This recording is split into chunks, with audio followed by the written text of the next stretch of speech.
Calling all Stu's Wrestling Podcast fans, this is your opportunity to help out Stu. Vote for Stu's Wrestling Podcast in the BBC Sounds Listener's Choice Awards. Head to www.britishpodcastawards.com. The winner will be announced on Saturday, the 11th of July, 2020 at the British Podcast Awards. Don't forget to smack down a vote for Stu's Wrestling Podcast before midday, 6th of July.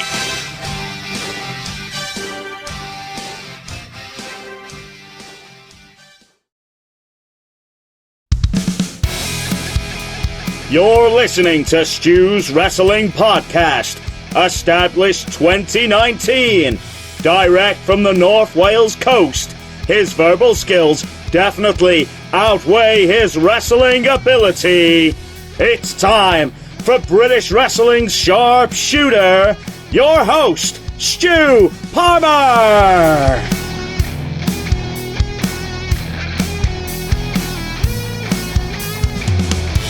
It's episode 37. It's part 2 with TJ Wilson, aka Tyson Kidd, who is now a WWE producer. So let's get right to it. Part 2 with Mr. TJ Wilson, Tyson Kidd. Enjoy.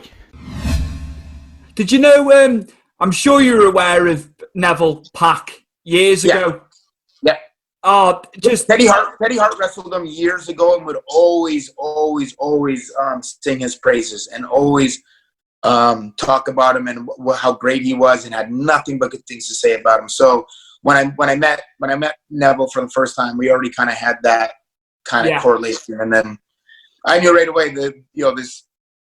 And when I saw those old matches when he still was like kind of this skinny guy, then I meet him and he's this like jacked man, and I was like, "Yo, you have the same name as the guy that wrestled Teddy, but are you really the same guy?" Like, yeah, man, he is awesome. He stud, unbelievable, like unbelievable. He's such a great guy too. I have nothing but good things to say about him. It's that match at it's the match at 1PW in 2006 with AJ. Oh yeah, I remember seeing that. I was just like, oh my, this guy's going to make it to the big leagues. I could tell a mile off.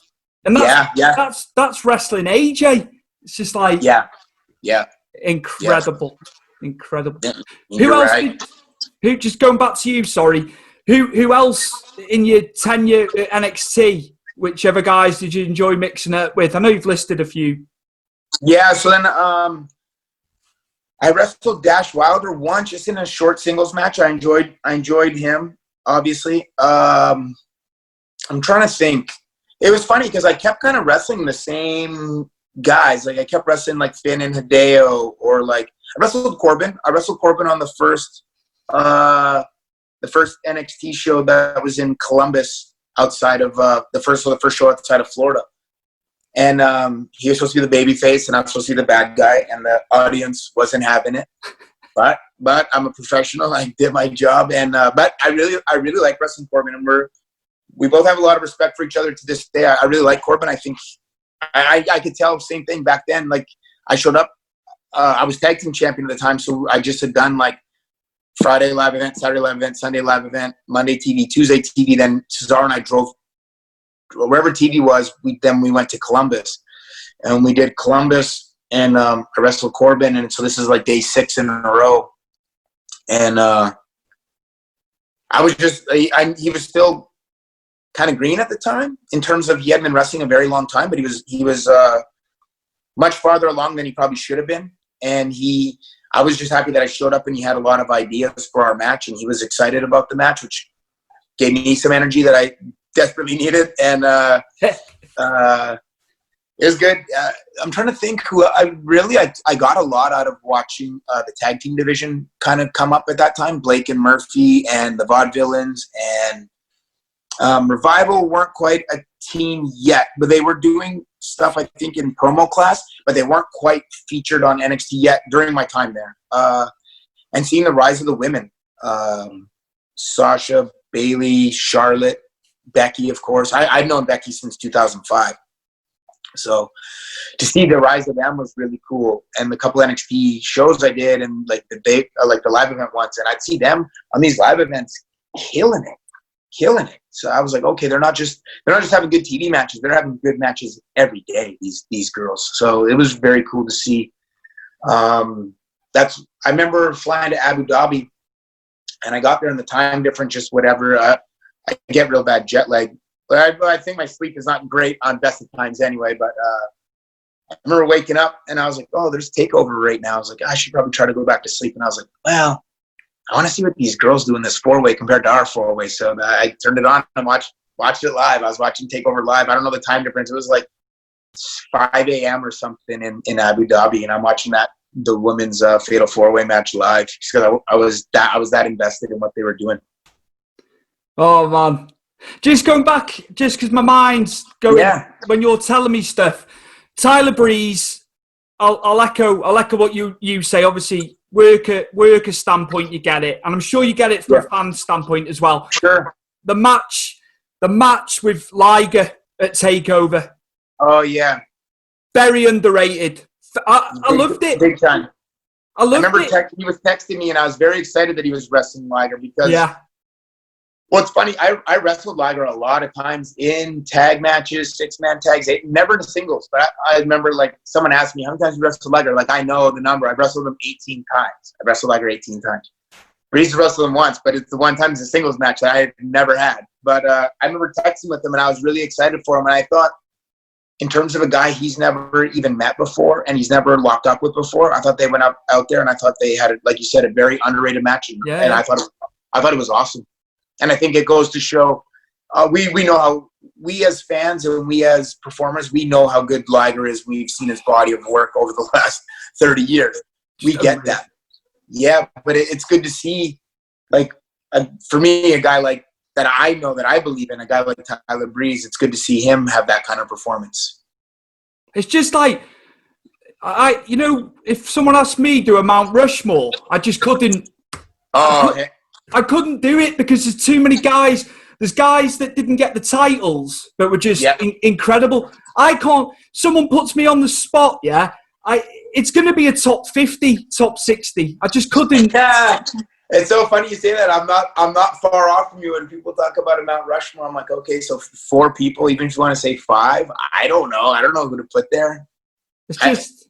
Brett. You're making me leave off. You're making me leave off people that I admire and really look up to.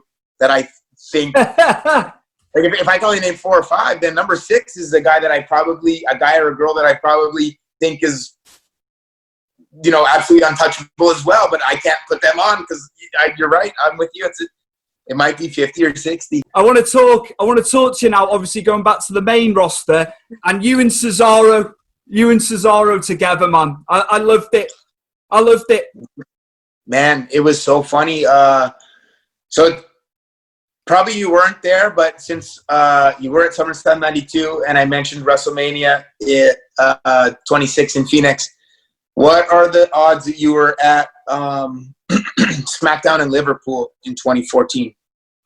Would that have been the first tour of the year, or the November run?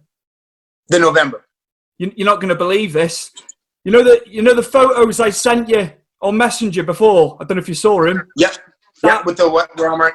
I turned down a ticket for SmackDown, but I was at Raw the night before. That's me and you in Liverpool. Then that's from Raw? And I wasn't at SmackDown, which you're going to tell the story. I turned down a ticket. I'm not even joking. Because on Raw, I wrestle Adam Rose. I have a short match with Adam Rose on Raw. And SmackDown the next night, I wrestle Sami Zayn on main event. And then about an hour later, we have this triple threat match with Dolph and Cesaro. I've gotten a lot of, not I, but 3 of us have gotten a lot of praise for this match. And it was funny because it just was like, it was like a regular TV day where you show up and I don't know what I'm doing. It's not like I knew about this match 2 weeks in advance and I have time to kind of come up with some stuff. It just was like, hey, TJ wrestling Sammy on main event, 2 segments. And I'm like, okay, cool. And they're like, and then I see Johnny Laurinaitis and he said, hey, TJ, I have you guys, you, Cesaro, and Dolph. You guys have 3-segment triple threat match. And I was like, what? Hold on, what? but I have this, and at that point, I'd already been used to wrestling doubles and stuff. So I was like, okay, let's do this. And man, that match, I've watched it a lot of time. When I had my neck injury, I had a lot of friends come and visit me, and like thanks to the network where I can easily just access these matches. So I've watched that triple threat so many times, and it just, what I love about it is that, like I said, we didn't have much time to put it together. The truth is, we kind of played around with a couple things. They knew that I had a singles match prior, so they kind of had ideas in their head. I had my match. I met with them. I remember we're in the trainer's room. We turned off the monitor, and we put together this match probably 20 minutes before we went out there. And I don't know why. I don't know why it worked the way it worked. Like on paper, it shouldn't have worked out as well as it did if you talk about preparation and things of that nature, especially 3 guys. But I think, man, and like those guys had like a little program at the time. I just like somehow got inserted into this match. They'd actually like wrestled at the pay-per-view before that or something, like they did a 2 or 3 Falls match. They had some stuff. I had nothing to do with their stuff. I just was thrown into this triple threat. But the one thing I did notice was that Cesaro and I had really good chemistry in terms of like double teams and timing and things of that nature. And 3 weeks later, we get the same thing. I show up at TV, I believe in like Tulsa, Oklahoma. And I see some WWE social media says that we're in a tag gauntlet, and it's myself and Cesaro. And I was like, are we a team now? Like, I don't know. Like, if we are, cool. And if you give me an assignment, I'm going to put 100% to it. But are we a team, or are we just a team tonight and never to be spoken of ever again? I don't know. At that time, I don't know. So, we went out there and we didn't talk about a lot of stuff that we did. Like at one point, he's like choking one of the Usos on the ropes. The ref goes to him, I kick the Uso in the head. And like, and maybe vice versa. Maybe we did it twice. And in the back, he's like, what's so funny? We didn't call that. He's like, but you just knew exactly like what I was doing. And he said, and I like that you didn't try to throw like 5 kicks to really get your point across, because then the ref's going to turn around and see you. And then you're just caught in a bad situation. He's like, you just did one. I don't know. We just had a funny chemistry right off the bat. And then that night was the Vince's podcast with Steve Austin, where he mentioned Cesaro specifically. Yeah. So now on the drive, I'm wondering, should I team with Cesaro? Like, is he not liked? I don't understand.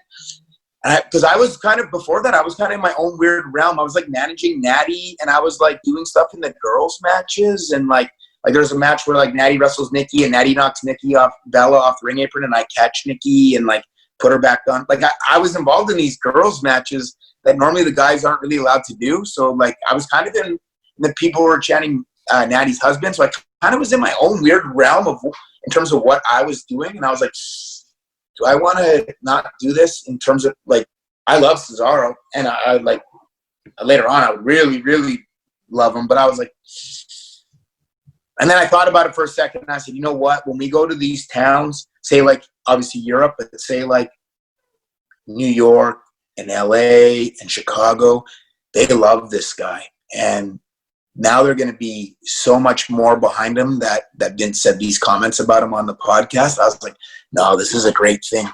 And we team up the next day. The next day on SmackDown, we team up in a real short match against the New Day. And the next week we have a match on Main Event against the Matadors, Los Matadors. And we're in Detroit. And man, Cesaro's music hit, and the place went crazy. And I just said to myself, like, I knew it. I knew this was going to start this, like, fans already liked him. And I knew this was going to start, like, even a bigger, like, surgence of these fans really being vocal about how much they like Cesaro. And like I said about that European tour after WrestleMania 31, man, we were in Germany for 2 shows, and, like, they were doing, like, soccer chants, football chants for Cesaro, and then they liked me just because I'm his friend. Like, it was insane. The reactions in Germany. One of the matches on YouTube. Hopefully, now that I said it, hopefully it doesn't get taken down, because I enjoy watching it, because it's a WWE match, obviously, but it's a fan recorded. It's the atmosphere and the crowd is nuts, man. I don't know. We just have this weird chemistry. Yeah. I don't know where it came from. I don't know. In a good way, there's good ways and there's bad ways. I think in a good way, we had. I'd mellowed out a little more than him. At times, I definitely had a bad chip on my shoulder in terms of wanting to prove myself. Now at this point, I'd had my NXT run, and I was in a more mellow place. Cesaro was in a more positive chip on his shoulder type place, and I don't know. I think we both just kind of had something to prove, and we went out there, and I don't know, man. I don't know why it clicked the way it clicked, and it did. And next thing you know, like 2.5 months later, we're winning the tag titles from the Usos, and like I don't know, man. I was just having so much fun. Like I really, like they talk about like wrestling's supposed to be fun. Like man, my last year in the ring, I was having the most fun of my whole career. So in terms of my in-ring career coming to an end, would I have liked it to go on longer? Yes, absolutely. But at least it didn't end the year prior, where I didn't have this chance to get that body work in NXT and do this run with Cesaro. So I'm very grateful for that.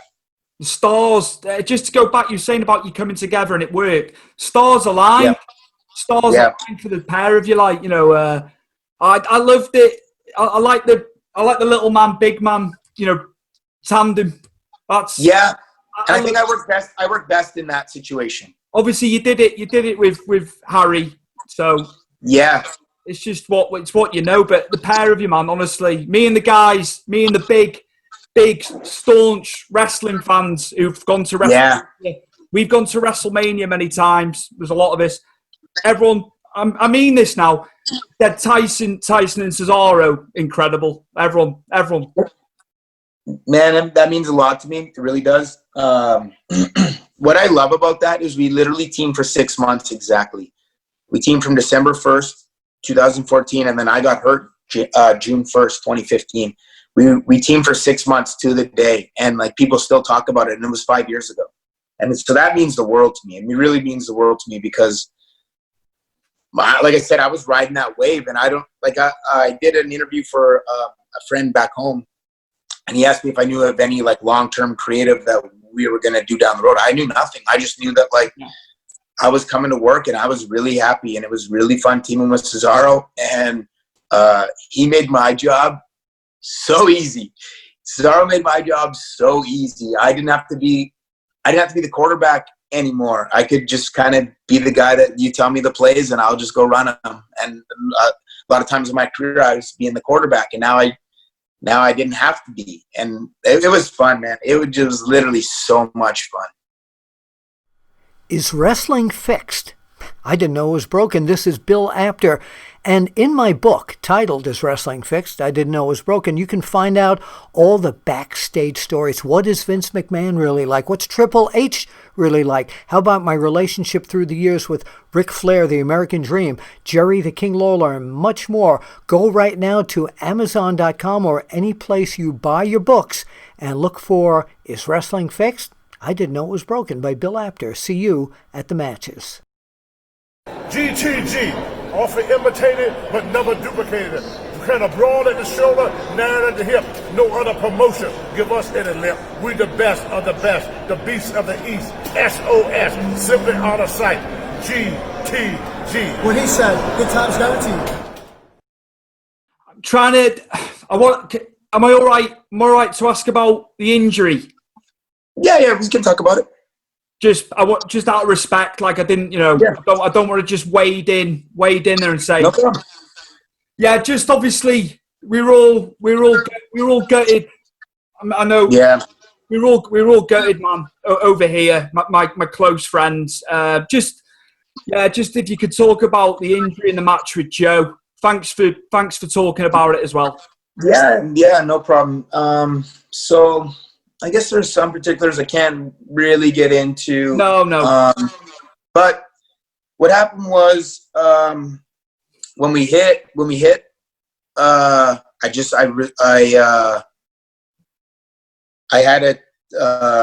had temporary paralysis, and then at the hospital, things were they said it was like very bad. They had to transfer me to a different hospital, one that specialized in my neck and specialized in cervical procedures. Then the doctor came in the morning. He said that they wanted to do emergency surgery, and we weighed out our options, and I ended up getting an airlift back to Tampa, where actually this amazing surgeon happened to be, and it just happened to be where I live. So we thought kill two birds with one stone. So bring me here to Tampa and get my surgery here. So the surgery, it was supposed to be 2 hours, but it was about 4.5 hours long. He said he had to go through a lot of the muscle in my neck, and he had to go through it very carefully. And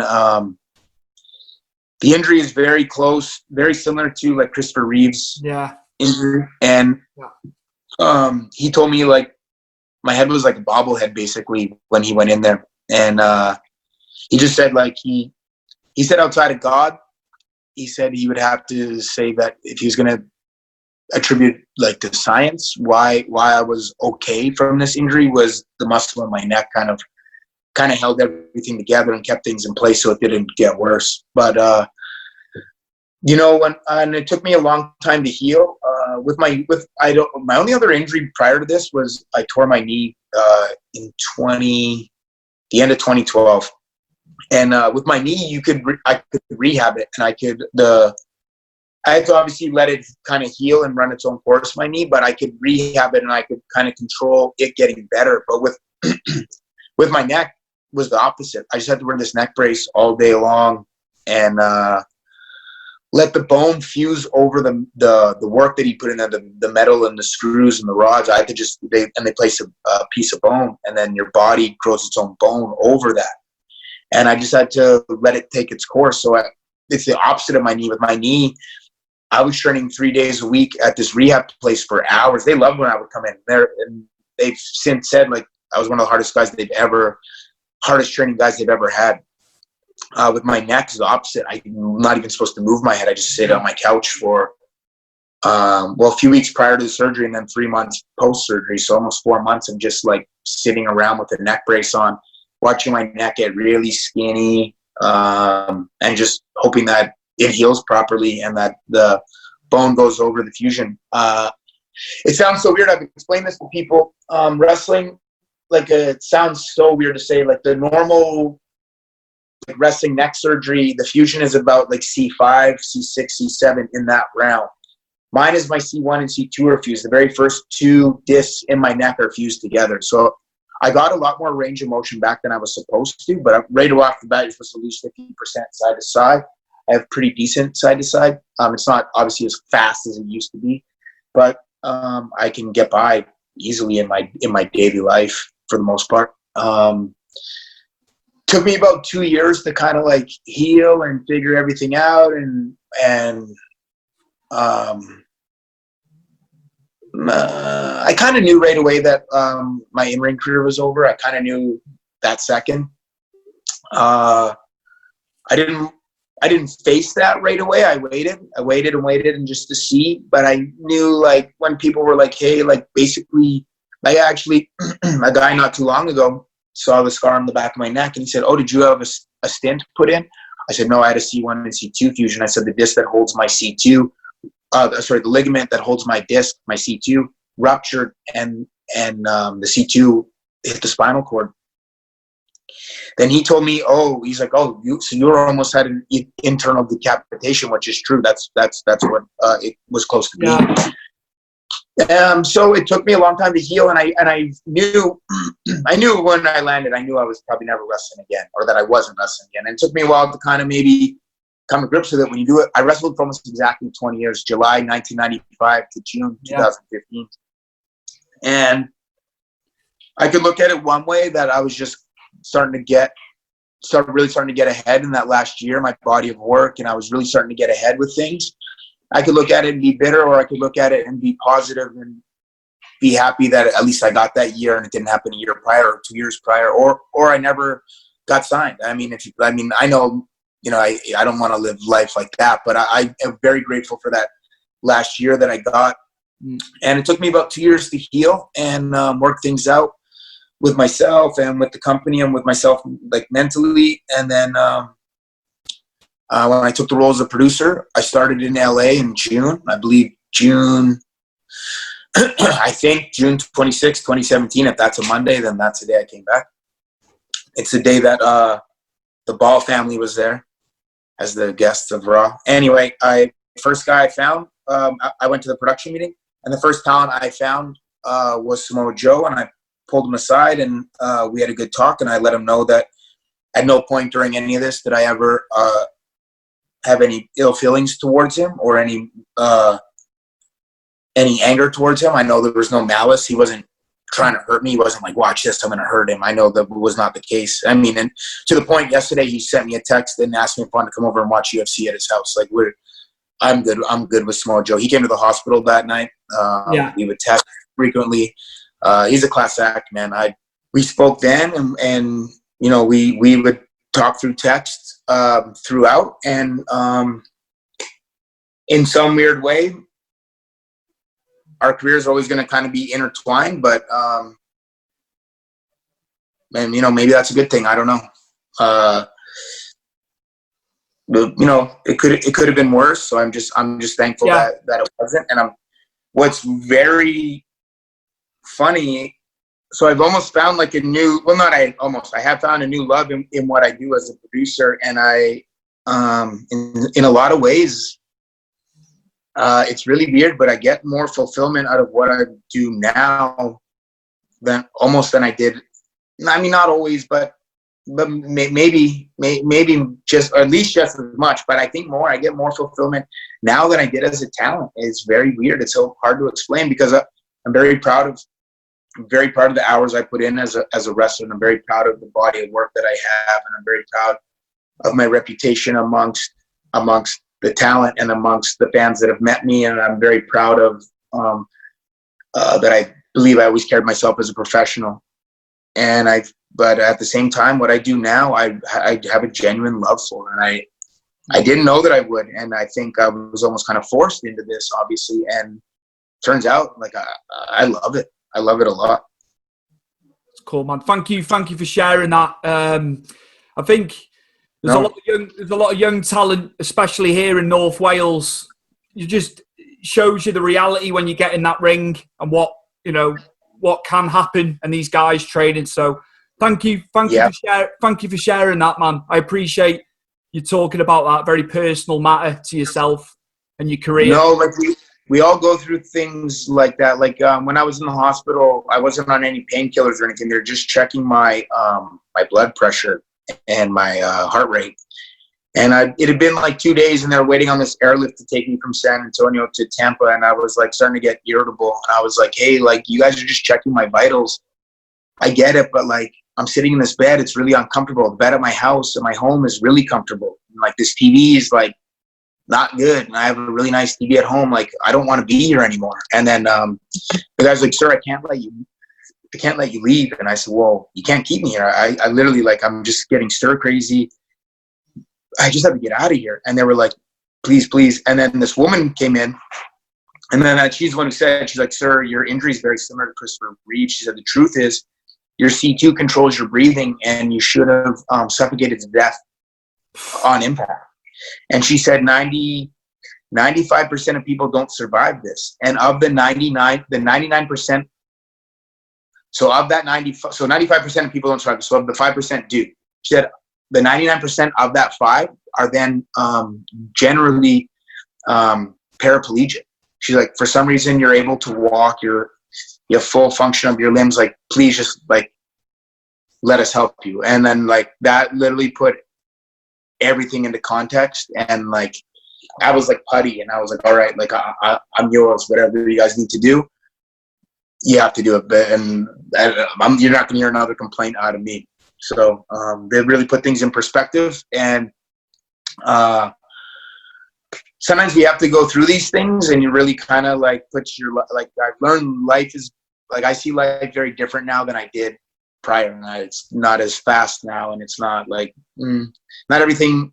Sometimes like I would let little things kind of be the end of the world, but they're not. and I realized they're not the end of the world, because like I survived something pretty crazy.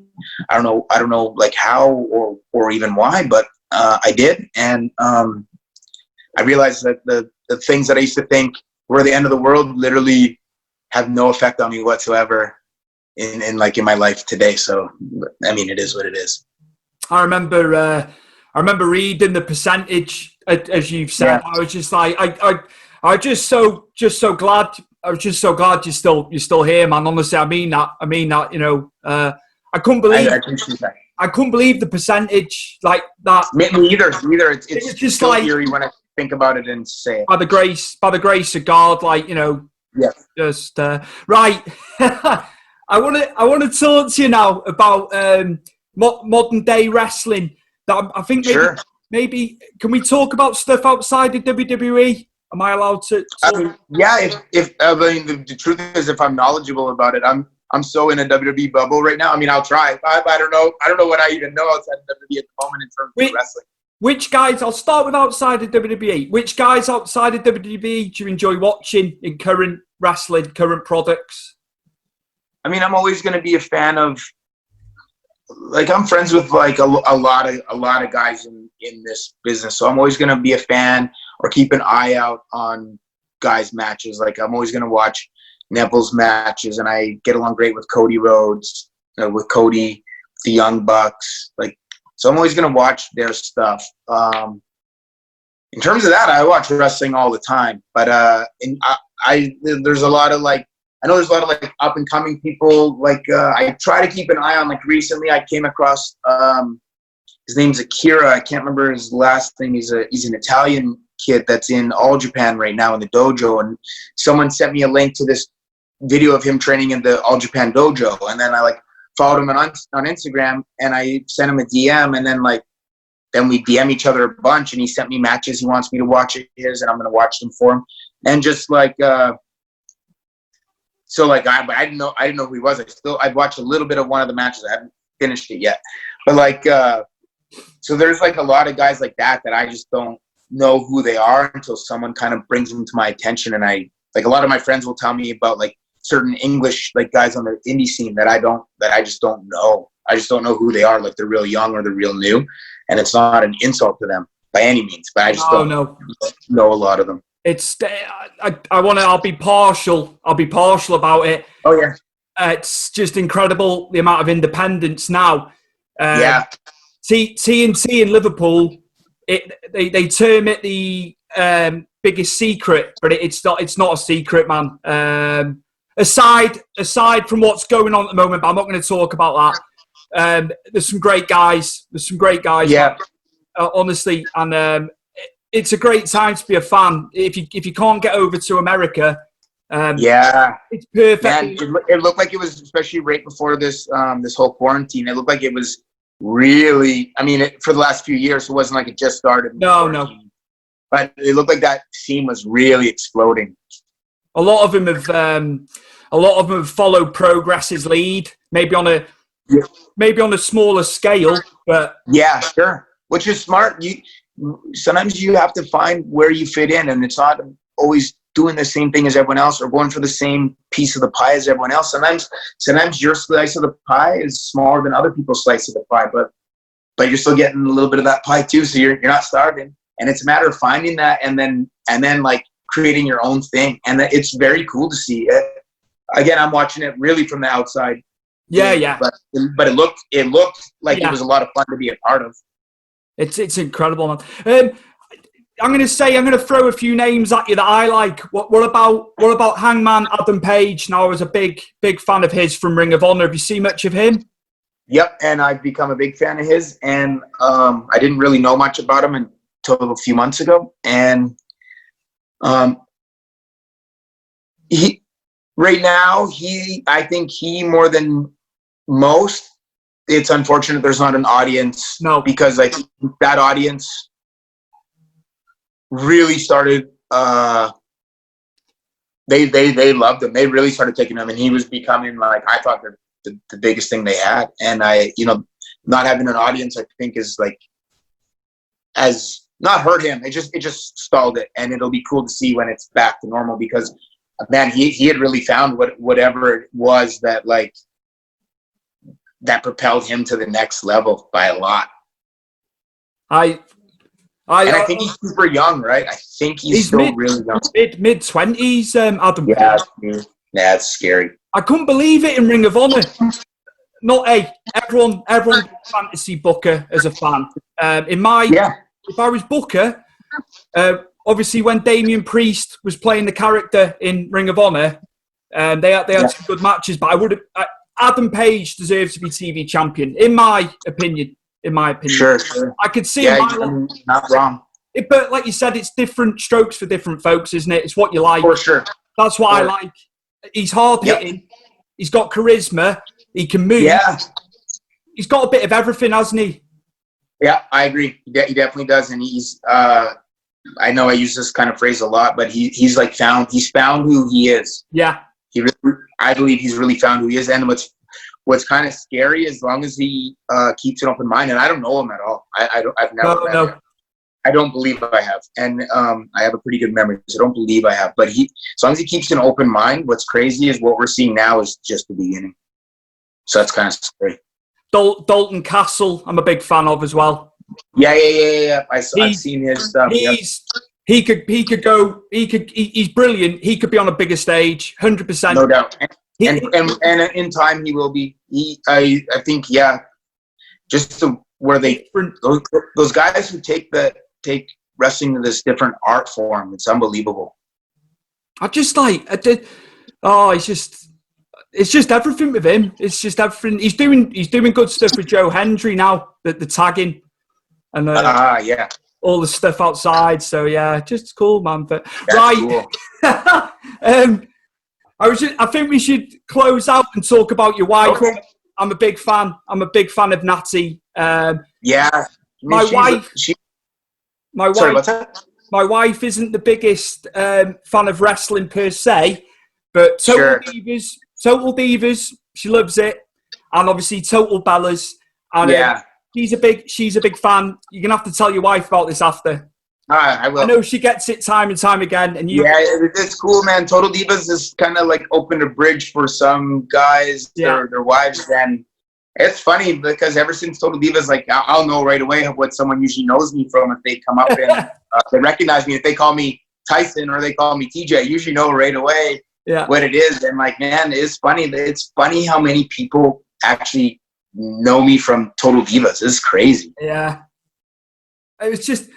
She's like, I'm not watching the wrestling, but I said, you'll watch when they were cutting to the wrestling, and they show little bits of them in the ring. Yeah.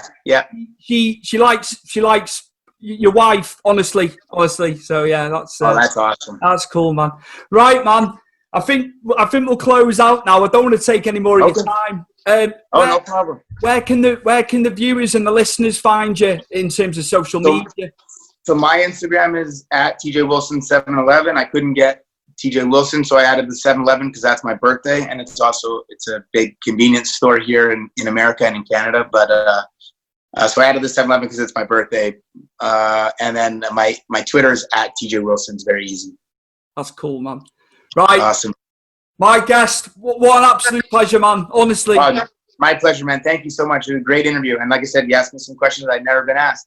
The moveset one was awesome. I like when I like doing these interviews, but I like when someone asks me something that I've never been asked because it's something that I've literally I can be a bit of a psycho like that, and I put a lot of thought into that, and I knew that my time in developmental definitely changed my moveset. It's so funny that you asked that. It's pretty awesome. Because I can only imagine, obviously I was going to close out, but I'm going to carry on because I like to. Yeah. It's cool hearing that because I always worry. Like literally, I haven't had the questions written down for this. You flowed so well. It's nice. It's nice hearing that you had something different because I always worry about regurgitating the same questions. Which I understand. If I talk to,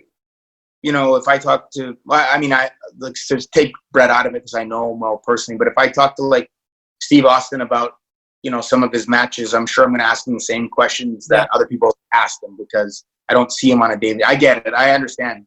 It doesn't bother me, but it is like, it's cool when someone says something totally different. Something fresh. That was awesome. Something fresh to get your teeth into. Right. Yeah, hell yeah. My guest today for Stu's Wrestling Podcast, all the way from the US of A, one of Canada's finest sons, TJ Wilson, a.k.a. Tyson Kidd, as we all know him. So, cheers, man. Thank you so much for having me. I appreciate it. A big thank you to Stephen Ash and Ed Dowling for producing the track. It's Stu's Wrestling Podcast, the theme. So thank you very much for that, lads. Much appreciated. Love it. It fits really well, so cheers. Thanks to you. Big thank you to Mike Angus for the show intro, as always. Superb. Chris Dutton, thank you very much for editing once again. Appreciate it, buddy. And also to Lee, who does my website. Lee puts the stuff up on the website. Without you guys, I'd be screwed. So once again, as always, appreciate everything you do for me and the time you spend doing the things you do for me. It means a lot, guys.